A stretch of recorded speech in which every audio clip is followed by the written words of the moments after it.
क्या हमारे solar system से किसी प्लेनेट को बाहर निकाल दिया गया है? हमारे सोलर सिस्टम में हम अपने चारों तरफ अनेकों ग्रहों को देखते हैं। जहां सूरज एक स्टार है, तो वहीं मरकरी, वीनस, अर्थ और मार्स जैसे 4 टेरेस्ट्रियल प्लेनेट हैं। वहीं 4 गैस जाइंट और ice giant planet Jupiter, Saturn, Uranus और नेपट्यून मौजूद हैं। इसके अलावा हमारे सोलर सिस्टम में dwarf planet, natural satellites, asteroid belt और काइपर बेल्ट भी मौजूद है। आज इस सोलर सिस्टम में 8 प्लेनेट मौजूद हैं, जिन्हें देखकर ये सवाल उठता है कि क्या हमारे सोलर सिस्टम में शुरू से आज तक सिर्फ 8 प्लेनेट ही मौजूद रहे हैं, या फिर क्या हमारे सोलर सिस्टम में किसी बहुत बड़े प्लेनेट को बाहर निकाल दिया गया है? यदि ऐसा है तो उस घोस्ट प्लेनेट को किस तरह से बाहर निकाला गया और आज वह प्लेनेट हमें दिखाई क्यों नहीं देता? आज के इस वीडियो में हम ऐसे ही सवालों के जवाब जानेंगे। हाय दोस्तों, मैं हूं शिवराम सिंह और आप देख रहे हैं रिसर्च टीवी इंडिया। ऐसा माना जाता है कि आज से करीब 4.6 बिलियन साल पहले एक सोलर नेबुला में हुए विस्फोट के कारण हमारा सौरमंडल अस्तित्व में आया। सोलर नेबुला इंटरस्टेलर स्पेस में स्थित धूल, हाइड्रोजन गैस और हीलियम गैस का एक बहुत बड़ा क्लाउड था। इस क्लाउड के पास में हुए किसी सुपरनोवा विस्फोट के कारण इसमें एक हलचल हुई, जिससे इस इंटरस्टेलर क्लाउड में मौजूद धूल और गैस के बीच ग्रेविटेशनल फोर्स बढ़ने लगा। इस बढ़ते ग्रेविटेशनल फोर्स ने इस क्लाउड में मौजूद हर एक पार्टिकल्स को पास लाना शुरू कर दिया। सोलर नेबुला के सेंटर में ग्रेविटेशनल फोर्स के लगातार बढ़ते मान के कारण यहाँ पर लगातार दबाव बढ़ने लगा और यह दबाव इतना ज्यादा बढ़ गया कि इसके केंद्र में ही न्यूक्लियर फ्यूजन रिएक्शन शुरू हो गई और इस तरह से हमारी सोलर सिस्टम के तारे यानी सूरज का जन्म हुआ। इस कारण सूरज के चारों तरफ एक प्रोटोप्लैनेटरी डिस्क का जन्म हुआ। यह गैस और धूल से बनी सूरज के चारों तरफ घूमने वाली एक डिस्क थी। इस प्रोटोप्लैनेटरी डिस्क में मौजूद मैटर अब आपस में टकराने लगा और इस क्लम्पिंग के कारण छोटे छोटे डस्ट पार्टिकल आपस में मिलकर बड़े बड़े ऑब्जेक्ट्स में बदलने लगे। इस तरह से जन्म हुआ प्लैनेट्स, डॉर्फ प्लैनेट्स और बड़े बड़े मून्स का। क्लम्पिंग की यह प्रोसेस कई स्टेप्स में पूरी हुई होगी। इस प्रोटोप्लैनेटरी डिस्क में पहले स्टेप में मौजूद गैस ने कंडेंस होकर डस्ट का निर्माण किया होगा। इस डस्ट ने एक बहुत ही पतली सी डिस्क को जन्म दिया होगा, जिसकी कोलैप्स होने के कारण टाइनी प्लैनेटेसिमल्स बने होंगे। ये टाइनी प्लैनेटेसिमल्स आपस में कलेक्ट होकर बड़े बड़े ऑब्जेक्ट्स बनाने लगते हैं। लगातार बड़े होते ये टाइनी प्लैनेटेसिमल्स कुछ समय के बाद इतने बड़े हो जाते हैं कि अब ये आपस में टकराने लगते हैं। इन टक्करों के कारण और भी ज्यादा बड़े बड़े प्लैनेटेसिमल्स का जन्म हुआ होगा और इस तरह से अंत में प्लैनेट्स का जन्म हुआ होगा। क्लम्पिंग की प्रोसेस के बाद भी जो मैटर किसी प्लैनेट्स में नहीं बदला, वह मैटर बिखर कर मीटियोरॉइड्स, एस्टेरॉइड्स और कॉमेट्स में बदल गया। इसलिए ये माना जा सकता है कि हमारे सौरमंडल का निर्माण आज की तरह 8 प्लैनेट्स के साथ नहीं हुआ था, बल्कि इसमें आज के मुकाबले ज्यादा प्लैनेट्स मौजूद रहे होंगे। क्योंकि जब हम पृथ्वी के मून के बनने की थ्योरी को स्टडी करते हैं, तो हमें पता चलता है कि शुरुआती सोलर सिस्टम में पृथ्वी से मार्स के आकार का थिया नाम का एक प्लैनेट टकराया था और इसी टक्कर के कारण पृथ्वी के मून का जन्म हुआ था। इस कारण से ये माना जा सकता है कि उस समय थिया जैसे और थिया से बड़े प्लैनेट्स हमारे सोलर सिस्टम में मौजूद रहे होंगे और वे सभी प्लैनेट्स एक दूसरे से टकराकर खत्म हो गए होंगे, या फिर उनकी टक्कर के कारण मून्स और एस्टेरॉयड बेल्ट का जन्म हुआ होगा। जब अंत में यह विनाश लीला रुकी, तब तक हमारे सोलर सिस्टम में 8 प्लैनेट्स, उनके मून, एस्टेरॉयड बेल्ट और डॉर्फ प्लैनेट्स ही बचे होंगे। लेकिन कुछ रिसर्च इस बात की तरफ भी इशारा करती है कि भले ही उस समय सभी प्लैनेट्स आपस में टकराकर खत्म हो गए होंगे, लेकिन हमारे सौरमंडल में 8 प्लैनेट्स के अलावा एक प्लैनेट और भी था, जिसके बारे में ये कहा जा सकता है कि उसे धक्के मारकर सोलर सिस्टम से निकाल दिया गया था। अधिकतर वैज्ञानिक इस पर एक मत दिखाई देते हैं कि बाहर निकाला गया यह प्लैनेट आइस जाइंट या फिर गैस जाइंट रहा होगा। साल 2011 में साउथ वेस्ट रिसर्च इंस्टीट्यूट के एक एस्ट्रोनॉमर्स डेविड नेसवर्नी ने एक रिसर्च पेपर पब्लिश किया। इस रिसर्च पेपर को उन्होंने एक कंप्यूटर सिमुलेशन मॉडल की हेल्प से तैयार किया था, जिसकी हेल्प से वे आउटर प्लैनेट्स के माइग्रेशन को स्टडी करना चाहते थे। जब कोई प्लैनेट किसी गैस जाइंट या फिर आइस जाइंट प्लैनेट के पास होता है, तो इससे या तो उसका ऑर्बिट बढ़ जाता है या फिर कम हो जाता है। इस रिसर्च के लिए मोटिवेशन का काम इस बात ने किया कि हमारे सोलर सिस्टम में दूसरे एक्सोप्लैनेट के मुकाबले ज्यादा स्पेस और नियरली सर्कुलर प्लैनेटरी ऑर्बिट्स मौजूद हैं, जबकि ऐसा किसी भी सोलर सिस्टम में मौजूद नहीं है।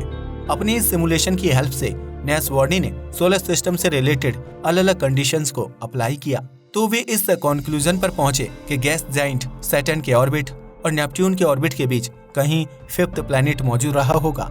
इस फिफ्थ प्लैनेट का मास लगभग यूरेनस के जितना ही रहा होगा। अपने इस सिमुलेशन में नेस वार्नी ने कई क्राइटेरिया पर काम किया, जिसमें पहला क्राइटेरिया ये था कि फाइनल प्लैनेटरी अलाइनमेंट में 4 गैस जाइंट होने चाहिए, जैसे कि प्रेजेंट टाइम में मौजूद हैं। दूसरा क्राइटेरिया ये था कि इन 4 प्लैनेट्स के ऑर्बिट आज के प्लैनेट्स के ऑर्बिट से मिलते जुलते होने चाहिए।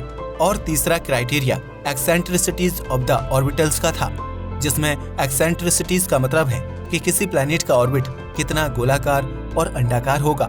इसके अलावा कंप्यूटर सिमुलेशन के लिए नेस वार्नी ने एक क्राइटेरिया को और इंक्लूड किया। इस क्राइटेरिया में जुपिटर और सैटर्न के ऑर्बिटल पीरियड के रेशियो को कंपेयर किया गया। इन सभी क्राइटेरिया के बेस पर नेस वार्नी ने एस्टेरॉयड बेल्ट के बाद 4 और 5 प्लैनेट्स यानी कि सोलर सिस्टम में 8 और 9 प्लैनेट्स की पोजीशन के बेस पर अलग अलग डेटा कलेक्ट किया। इस तरह से मिलने वाले डेटा को अलग अलग फैक्टर्स की हेल्प से रीचेक किया गया।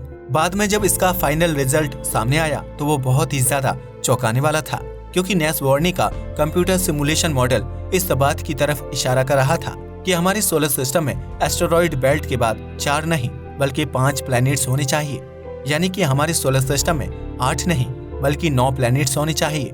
नेस वार्नी के कंप्यूटर सिमुलेशन मॉडल का मानना था कि वर्तमान में हमारे सोलर सिस्टम में एस्टेरॉयड बेल्ट के बाद के सभी प्लैनेट्स उनके ऑर्बिटल्स और मास के आधार पर सैटर्न और नेपच्यून के बीच या तो किसी आइस जाइंट या फिर गैस जाइंट को जरूर मौजूद होना चाहिए था, और इसका मास करीब करीब यूरेनस प्लैनेट जितना ही होना चाहिए। इस डेटा ने वैज्ञानिकों की नींद उड़ा दी थी, क्योंकि इस डेटा का मानना था कि हमारे सोलर सिस्टम से एक प्लैनेट गायब हो गया है।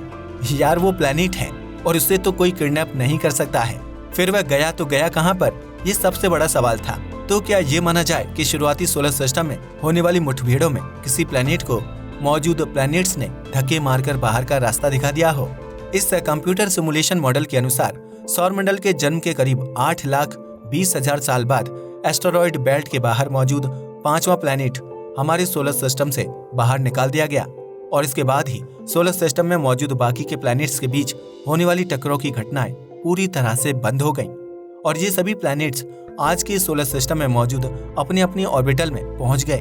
इस तरह से भयानक तहस नहस से भरा हमारा यह सोलर सिस्टम पूरी तरह से स्टेबल हो गया। वैज्ञानिकों के सामने ये एक बहुत बड़ा सवाल खड़ा हो गया है कि हमारे सोलर सिस्टम से एक प्लैनेट गायब हो गया और उसके बारे में आज तक किसी को कुछ पता नहीं है। इस घोस्ट प्लैनेट का पता लगाने के लिए साल 2015 में टोरंटो यूनिवर्सिटी के रयान क्लाटियर, डैनियल तामायो और डायना वालेंसिया ने सोलर सिस्टम से जुड़े कंप्यूटर सिमुलेशन मॉडल को स्टडी करना शुरू किया।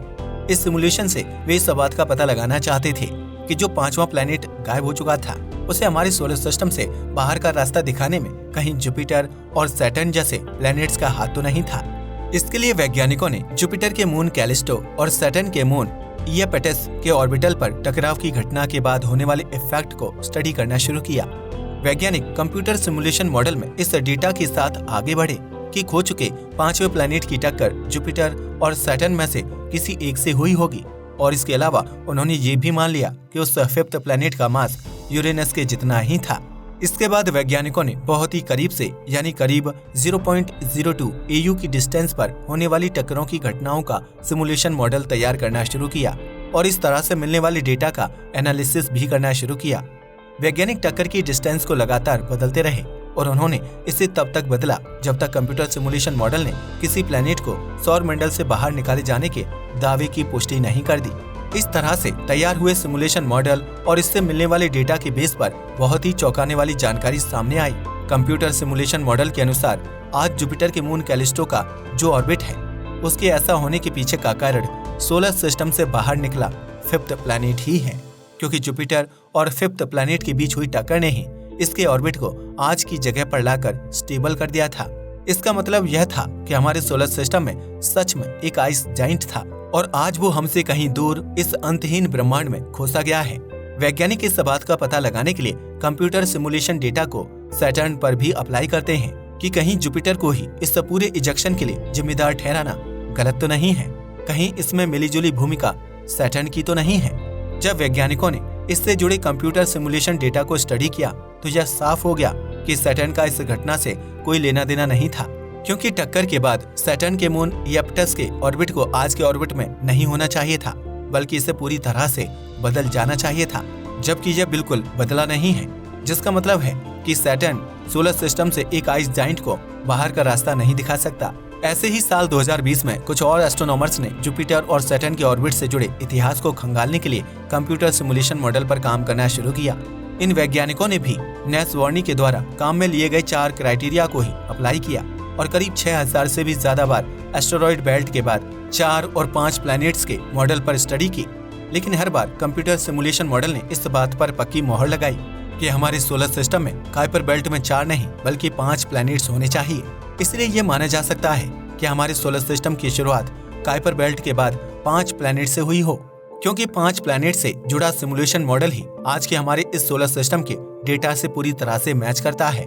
इस तरह से ये माना जा सकता है कि सौरमंडल की उथल पुथल में जुपिटर जैसे बड़े गैस जाइंट ने हमारे सोलर सिस्टम से एक आइस जाइंट प्लैनेट को बाहर निकाल दिया, जिसके कारण हमारे सोलर सिस्टम में 9 प्लैनेट्स की बजाय आज सिर्फ 8 प्लैनेट्स ही मौजूद हैं। हमारी सोलर सिस्टम से निकला यह घोस्ट आइस जाइंट प्लैनेट आज कहां पर है, हमें इस बात की कोई जानकारी नहीं है।